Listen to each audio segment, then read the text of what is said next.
It's okay students, world history से आज हमारा टॉपिक है world war second. So let's get start with the topic world war second.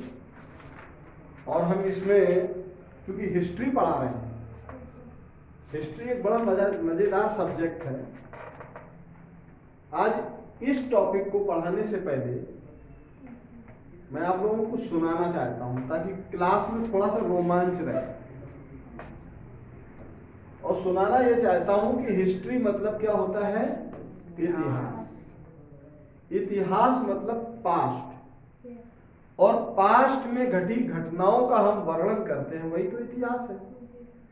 और जो घटनाएं घटित हुई हैं उनके पीछे कारण क्या रहे, हम उन पर चर्चा करते हैं। उन घटनाओं के पीछे कैरेक्टर्स कौन कौन से थे, हम उन पर चर्चा करते हैं। तो इतिहास के बारे में ऐसा कहा जाता है कि नाश हो इतिहास का, सन के समंदर बह गए, मर गए वो लोग, रोने को हम रह गए। यही तो है। नाश हो इतिहास का, सन के समंदर बह गए, मर गए वो लोग, रोने को हम रह गए। अब यार विश्व युद्ध क्यों हुआ था, मुझे क्या पड़ी, कोई मुझसे पूछ करके हुआ था, लेकिन पढ़ा रहे हैं। किस सन में हुआ था, तब मैं पैदा भी नहीं हुआ था, लेकिन याद करके पढ़ा रहे हैं, पढ़ करके पढ़ा रहे हैं कि भाई विश्व युद्ध कब हुआ था, कारण जान रहे हैं क्यों हुआ था। तो अगर हम वर्ल्ड वॉर सेकेंड की बात करें तो world war second world war प्रथम से ज्यादा पृथक अर्थात डिफरेंट नहीं। Is that clear? तो यहां पर एक पॉइंट अगर हम ये डालें कि world war second world war first से ज्यादा डिफरेंट नहीं है। क्यों नहीं है? Not much different, right? Not much different मतलब ज्यादा अलग नहीं है। क्यों ज्यादा अलग नहीं है? प्रथम विश्व युद्ध भी हुआ था, क्यों हुआ था? साम्राज्यवाद, सैन्यवाद, राइट? यही तो प्रमुख कारण थे, और राष्ट्रवाद, राइट? प्रथम विश्व युद्ध का अगर हम कारण पर चर्चा करें तो प्रथम विश्व युद्ध भी क्यों हुआ था? राष्ट्रवाद, साम्राज्यवाद और सैन्यवाद, शक्तिशाली बनने की होड़ थी। और शक्तिशाली बनने के लिए किस तरह की शक्ति? हमारे पास आर्थिक शक्तियां भी सारी हों, ज्यादा से ज्यादा कॉलोनीज मीन्स उपनिवेश भी हमारे हों। इन्हीं कारणों से जो है प्रथम विश्व युद्ध हुआ था। अब द्वितीय विश्व युद्ध क्यों हो गया? जब 1919 में प्रथम विश्व युद्ध की समाप्ति तो 1918 में हो गई थी। 1918 में प्रथम विश्व युद्ध समाप्त हो गया था।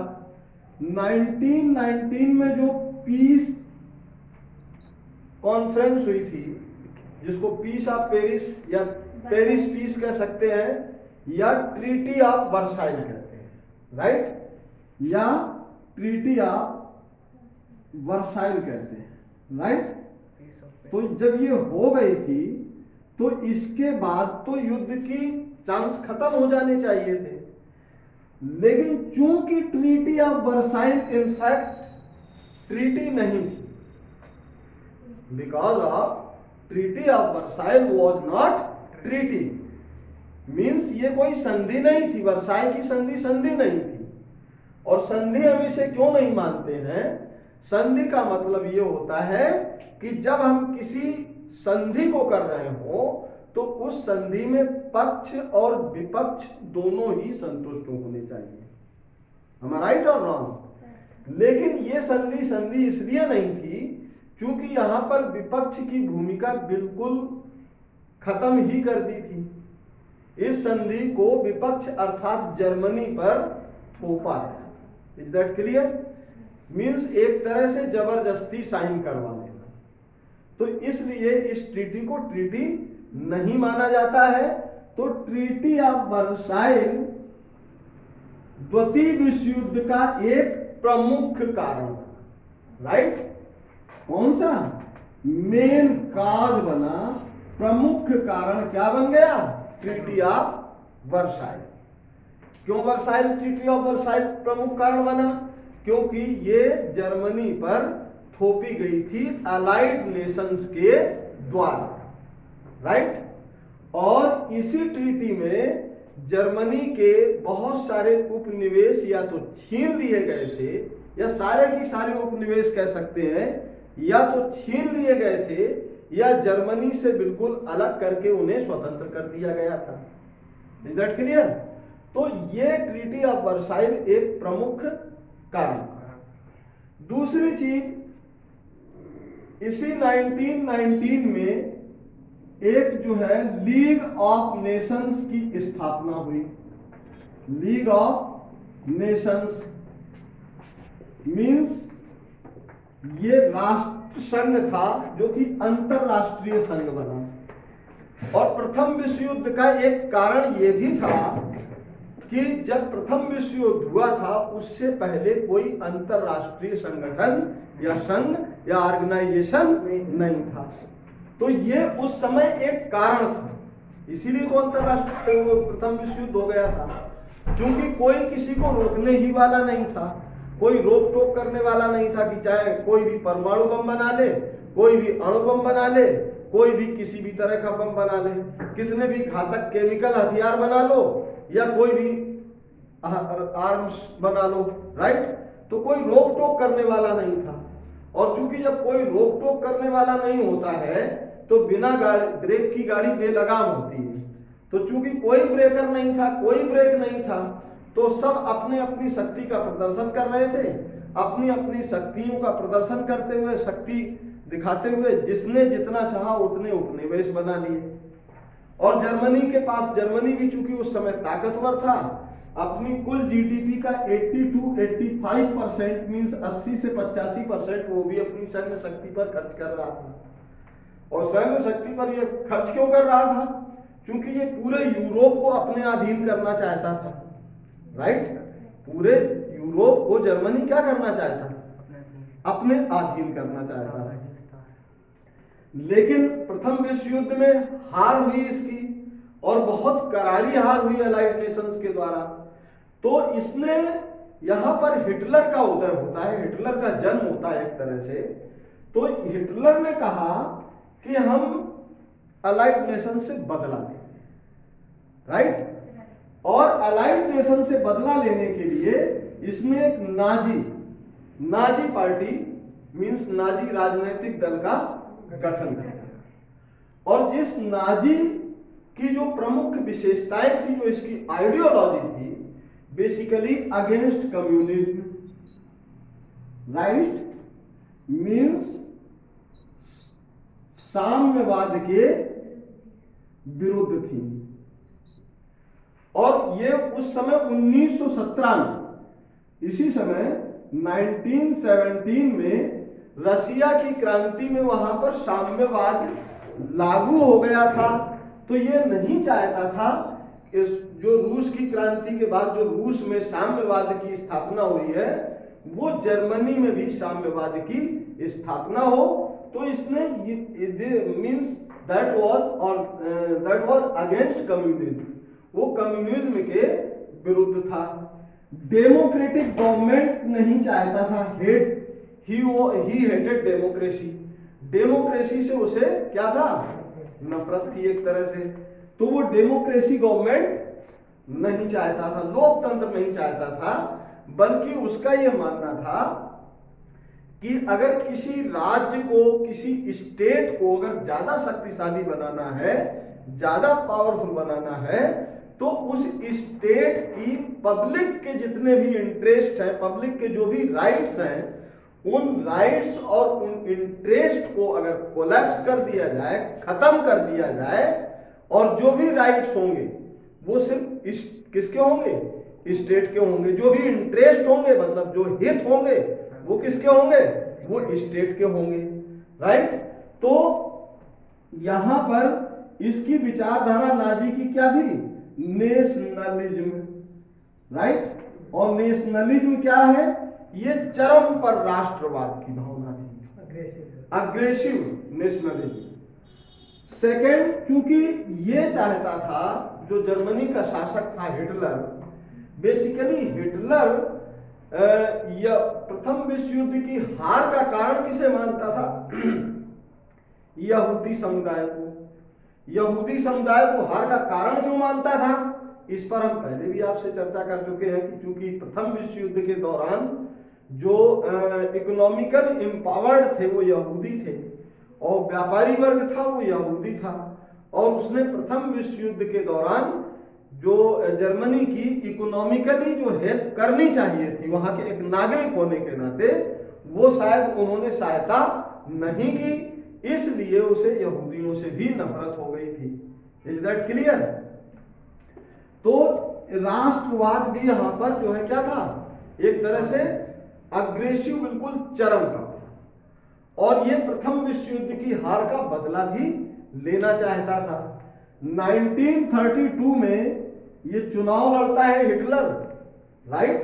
Adolf Hitler, right?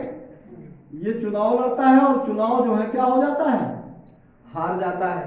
बट 1933 में ये चुनाव जीत जाता है और वहां पर क्या बन जाता है?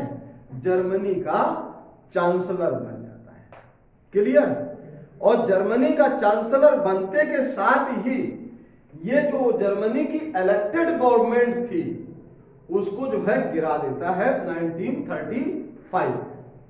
और 1935 में हिटलर जो है जर्मनी का पूर्ण रूप से कंप्लीट शासक बन जाता है, और ये डिक्टेटरशिप इसकी वहीं से शुरू होती है, तानाशाही इसकी वहीं से शुरू होती है। और भी हमने कई डेटें आपको दी थी कि 1923 में भी एक बार इसने जो है इलेक्टेड गवर्नमेंट को गिराने का प्रयास किया था, जिसमें ये जेल चला गया था। इसको 5 साल की सजा हुई थी। कब हुई थी? 1923 में। 1923 में हिटलर ने इलेक्टेड गवर्नमेंट को गिराने का प्रयास किया था। तो इलेक्टेड गवर्नमेंट को गिराने का प्रयास करने के पीछे भी मकसद कोई इसका मनोरंजन करना नहीं था, बेसिकली वही देश का यूनिफिकेशन करना, देश को एम्पावर्ड करना और पूरे यूरोप को अपने अधीन करने के लिए शक्ति बटोरना, राइट? और नाजीवादी जो पार्टी का इसने गठन किया था 1919 में ही। तो इस पार्टी का बेसिकली मुख्य उद्देश्य, मुख्य प्रारूप क्या था? हमने आपको पहले भी बताया था, ये नेशनलिस्ट सोशलिस्ट वर्कर्स पार्टी थी।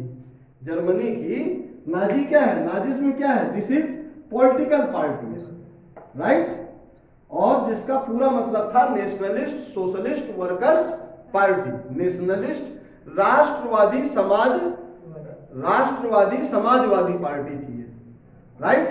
तो ये समाजवादी पार्टी का जो मेन एजेंडा था, प्राइम एजेंडा था, या प्राइम आइडियोलॉजी थी, तो इसकी आइडियोलॉजी में राष्ट्रवाद छुपा हुआ था।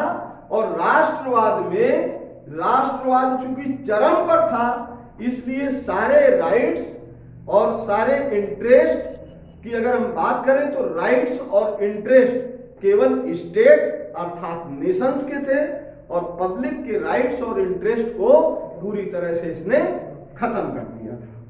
तो ये बेसिकली प्रथम विश्व युद्ध के कारण थे, द्वितीय विश्व युद्ध के कारण। अब यहां पर हम द्वितीय विश्व युद्ध की स्टार्टिंग कैसे बताते हैं कि इनफैक्ट हुआ क्या था। ये हम इतना मिटा देते हैं ना। अब देखिए 1935 में जब जर्मनी में पूरी तरह से क्या हो गया, हिटलर का शासन शुरू हो गया। हिटलर 1936 में स्पीच देते हैं। वैसे माना जाता है कि प्रथम विश्व युद्ध जो हुआ था, बार बार प्रथम कह जाता हूं, सेकेंड वर्ल्ड वॉर, ये माना जाता है कि second world war on record 1 सितंबर 1939 को शुरू हुआ था। कब शुरू हुआ था? जब जर्मनी ने पोलैंड के अगेंस्ट वॉर डिक्लेयर कर दिया था। Germany declared war against Poland, right. यहां से जो है सेकेंड वर्ल्ड वॉर की क्या मानी जाती है, तारीख मानी जाती है, जबकि सही मायने में वर्ल्ड वॉर की शुरुआत देखा जाए तो 1937 से भी शुरू हो चुकी थी, राइट, जो कि जापान और चाइना के बीच शुरू हो चुकी थी, राइट। तो यहां पर लेकिन उसको हम वर्ल्ड वॉर सेकेंड की डेट नहीं मानते हैं। वर्ल्ड वॉर सेकेंड की डेट किसको मानते हैं, जो 1 सितंबर 1939 को ऑफिशियली जर्मनी के शासक हिटलर ने, कह सकते हैं, या जर्मनी ने पोलैंड के अगेंस्ट वॉर डिक्लेयर किया। और जैसे ही इसने 1 सितंबर को पोलैंड के अगेंस्ट वॉर डिक्लेयर किया, वैसे ही तुरंत ब्रिटेन ने जो है क्या कर दिया, इंटरवेन कर दिया।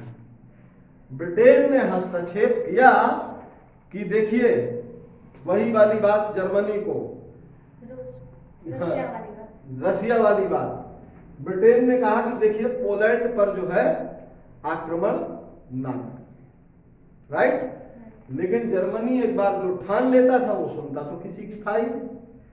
और चूंकि जब बात डिक्टेटरशिप की हो तो वहां पर एडवाइस की भी गुंजाइश खत्म हो जाती है, राइट। तो इसने तो वार जो है डिक्लेयर कर दिया तो कर दिया। तो कुल मिलाकर के ब्रिटेन अर्थात इंग्लैंड और जर्मनी के बीच युद्ध की शुरुआत यहां से हो जाती है, राइट। अब चूंकि हमने ये कहा था कि वार 1937 से ही शुरू हो गया था, राइट, ये भी बोला, तो बेसिकली इसके बीच क्या घटनाएं घटित होती हैं। क्योंकि प्रथम विश्व युद्ध में जो 1919 में ट्रीटी ऑफ वर्साइल हुआ था, तो जर्मनी की जो लैंड थी कौन सी, राइन लैंड, कौन सी, राइन लैंड। और यहां पर एक रिवर हुआ करती थी राइन रिवर, जहां से इनकी सेना हटा दी गई थी। जर्मनी की सेना को 15 साल तक के लिए क्या कर दिया गया था, हटा दिया गया था कि आप 15 इयर्स तक राइन लैंड, राइन रिवर पर अपनी सेना नहीं लगाएंगे, बल्कि यहां पर फ्रांस की सेना या दूसरे देशों की सेना यहां पर डिप्यूट की गई थी, डिप्लॉयड कर दी गई थी, राइट। यहां पे दूसरे देशों की मींस अलाइड नेशंस की जो सेना थी, आर्मी थी, उनका डिप्लॉयमेंट हुआ था। मतलब डिप्लॉयमेंट का मतलब होता है प्रतिनियुक्तियां किया, भाई तुम यहां पर देखो। अब जाहिर सी बात है कि भाई साहब हमारे घर में हमारे ही देश की सेना ना खड़ी होकर के किसी और देश की सेना खड़ी हो जाए तो अंदर ही अंदर सीने पर सांप तो लौटते ही रहेंगे। तो शुरुआत इसने यहीं से कर दी थी, शुरुआत यहीं से कर दी थी कि सबसे पहले इसने राइन लैंड को एक बार पुनः अपने कब्जे में कब ले लिया था, 1937 में ही ले लिया था। क्लियर, राइन लैंड को अपने कब्जे में ले लिया। फिर इसके बाद पोलैंड पर भी हमला करके पोलैंड को भी अपने कब्जे में ले लिया। इस तरीके से पूरे यूरोप में इसने बहुत सारे देशों को 1939 से लेकर के 1941 तक जो जर्मनी की स्थिति थी बहुत ज्यादा मजबूत हो चुकी है। 2 ही साल में कई यूरोपीय देशों को इसने क्या कर लिया था, अपने अधीन कर लिया था, मीन्स सबड्यू कर लिया था। क्लियर, मीन्स अपने अधीन कर दिया था, अपने बस में कर लिया था। तो ये सब चलता रहा। अब यहां पर हम फिर एक बात वही कहेंगे, क्योंकि हमने एक बात बोली थी शुरुआत में जैसे ही क्लास स्टार्ट कर रहे थे कि द्वितीय विश्व युद्ध प्रथम विश्व युद्ध से बहुत ज्यादा अलग नहीं है, बहुत ज्यादा इसके कारण अलग नहीं है, क्योंकि सेम ही कारण है, राइट। प्रथम विश्व युद्ध भी दो गुटों के बीच में हो रहा था, दो समुदायों के बीच हो रहा था। द्वितीय विश्व युद्ध भी दो समुदायों के बीच ही चल रहा था। और वो दो समुदाय कौन कौन से थे, जिसको हम सेंट्रल पावर कहते हैं, सेंट्रल पावर्स या किसी को एक्सिस पावर्स कहते हैं, राइट, मींस केंद्रीय शक्तियां या ध्रुवीय राष्ट्र। और दूसरी तरफ थे आपके अलाइड नेशन। क्लियर? अब देखिए दूसरे में और इसमें क्या अंतर है। पहले प्रथम विश्व युद्ध में इटली जो है किसकी तरफ से लड़ रहा था, अलाइड नेशंस की तरफ से लड़ रहा था। और जबकि इस विश्व युद्ध में ये सेंट्रल पावर की तरफ से लड़ रहा था, राइट। प्रथम विश्व युद्ध में जो इटली लड़ रहा था, इटली पार्टिसिपेट कर रहा था, वो किसकी तरफ से पार्टिसिपेट कर रहा था, अलाइड नेशंस की तरफ से। लेकिन इस बार अंतर यह हुआ कि इस बार इटली जो है किसकी तरफ से आ गया था, सेंट्रल पावर्स की तरफ से। और क्यों आ गया था, क्योंकि यहां पर भी आपको हमने एक ही कारण बताया था कि जर्मनी में अगर नाजिज्म का उदय हुआ था तो इटली में फासिज्म का उदय हुआ था। तो इटली और जर्मनी, राइट, ये क्या थे, ये दोनों एक साथ यहां पर फासिज्म अर्थात फांसीवाद और यहां जर्मनी में नाजिज्म अर्थात नाजीवाद। और दोनों की जो अगर आइडियोलॉजी पर बात करें, विचारधारा पे बात करें, तो दोनों की ही विचारधारा क्या है, सेम विचारधारा है, डिक्टेटर से मतलब तानाशाही, राइट। तो यहां पर आप देख लीजिए, एक तो आपका जर्मनी हो गया, राइट, दूसरा इटली हो गया, तीसरा जापान हो गया, राइट, क्लियर। तो ये जो है आपके कौन से हैं, एक्सिस नेशंस हैं। दूसरी तरफ अगर हम बात करें अलाइड नेशंस की, तो यहां पर रसिया, राइट, यूएसए, ठीक है, फ्रांस,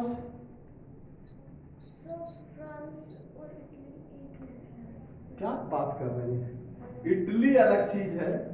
इटली की राजधानी क्या है, रोम, और फ्रांस की राजधानी क्या है, पेरिस। दो अलग अलग देश है बेटे।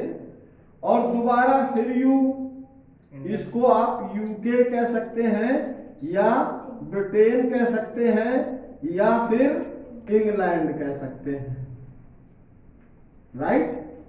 और इनकी अगर हम दूसरी कॉलोनीज या छोटे देशों की बात करें, तो इसके अलावा Australia, right, Poland, Czechoslovakia, like that, ये सारे जो है छोटे छोटे ये सब आ जाएंगे। इधर ऑस्ट्रिया है, ऑस्ट्रिया फिर जो है सेंट्रल पावर में है। और चूंकि ऑस्ट्रिया का ही पार्ट हंगरी था, तो ऑस्ट्रिया, हंगरी, ये सब जो है किसमें थे, सेंट्रल पावर में थे। अब अगर हम यहां पर बात करें, ये प्रथम विश्व युद्ध से ज्यादा भीषण युद्ध था। द्वितीय जो विश्व युद्ध था, ये प्रथम विश्व युद्ध से ज्यादा घातक, मींस मोर डेडली, ज्यादा क्यों था। और इसे वर्ल्ड वॉर सेकेंड को टोटल वार भी कहा जाता है, टोटल वार भी इसे कहा जाता है। ग्लोबल वार, टोटल वार और world war second all are same thing. इसे टोटल वार क्यों कहा जाता है, बेसिकली टोटल वार इसे इसलिए कहा जाता है, या ज्यादा डेडली वार इसे इसलिए कहा जाता है कि अब तक की जो भी लड़ाइयां होती थी, even then by the end of world war first, means यहां तक कि प्रथम विश्व युद्ध की समाप्ति तक जितनी भी लड़ाइयां लड़ी गई हैं वो देशों की सेनाएं लड़ती थी, राइट।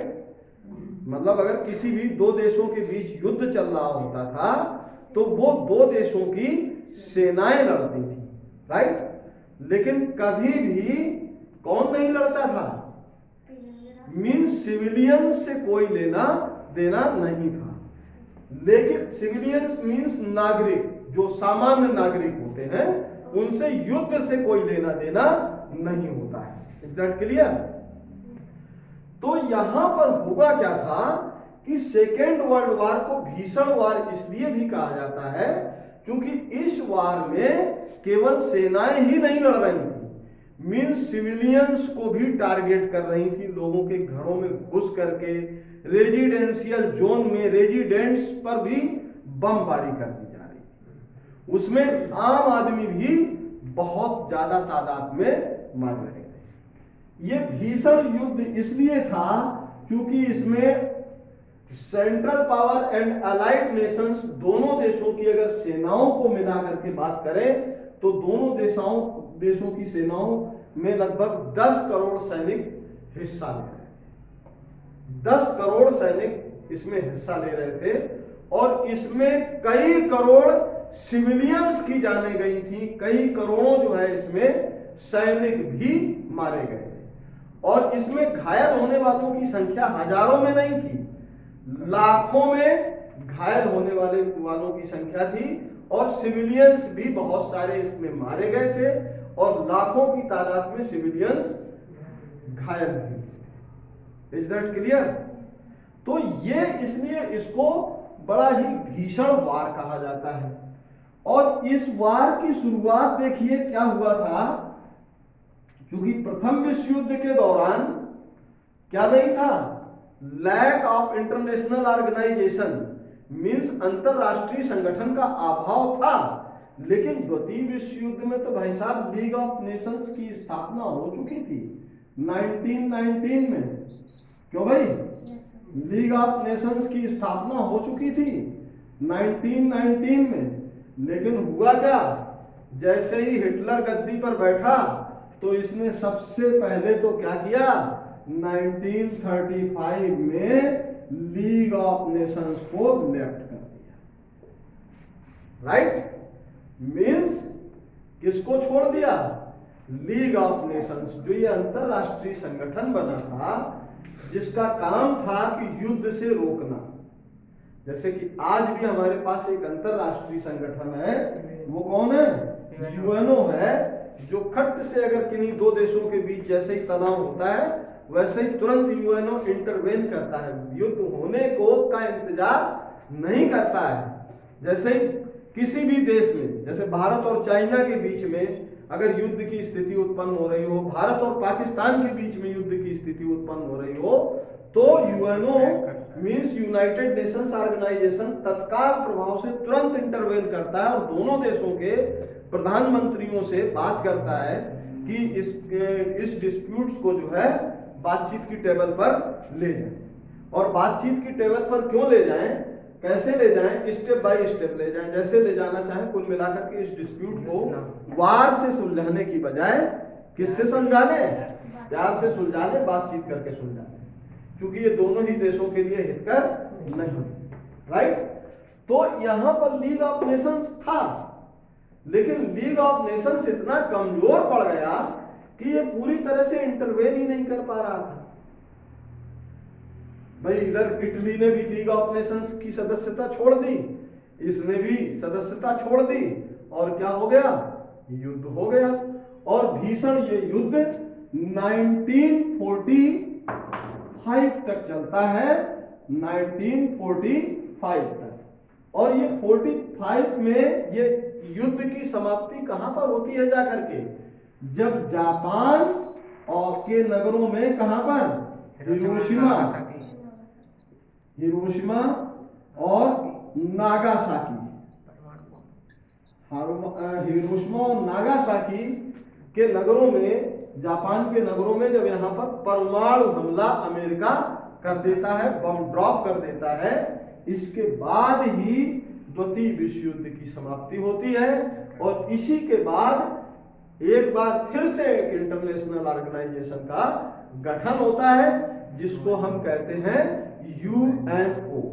तो जाहिर सी बात है, हमने आज आपको वर्ल्ड वार सेकेंड का इंट्रोडक्शन दिया है और नेक्स्ट क्लास में वर्ल्ड वार सेकेंड के बारे में हम नेक्स्ट क्लास में बताएंगे, घटनाओं के साथ, डेट के साथ और समय के साथ। So students, let's continue watch the video.